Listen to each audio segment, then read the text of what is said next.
स्वातंत्र्य दिनाच्या पार्श्वभूमीवर आत्मदहन करण्याचा इशारा दिलेल्या उपोषणकर्त्यास कदीम जालना पोलिसांनी घेतलं ताब्यात. गोपाल गणेश चौधरी असे ताब्यात घेतलेल्या उपोषणकर्त्याचं नाव आहे. मागील 25 दिवसापासून गोपाल चौधरी यांचं सुरू आहे उपोषण.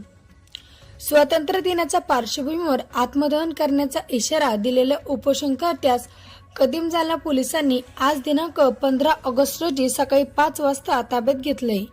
गोपाल गणेश चौधरी असे ताब्यात घेतलेल्या व्यक्तीचं नाव आहे.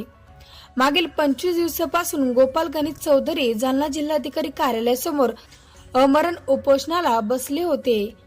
सासरच्या मंडळींनी गोपाल चौधरी यांच्या पत्नीचे दुसरे लग्न लावून दिले.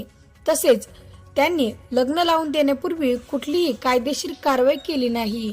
त्याचबरोबर गोपाल चौधरी यांच्यासोबत त्यांच्या पत्नीची घटस्फोटाची देखील कोणतीच कारवाई झालेली नाही.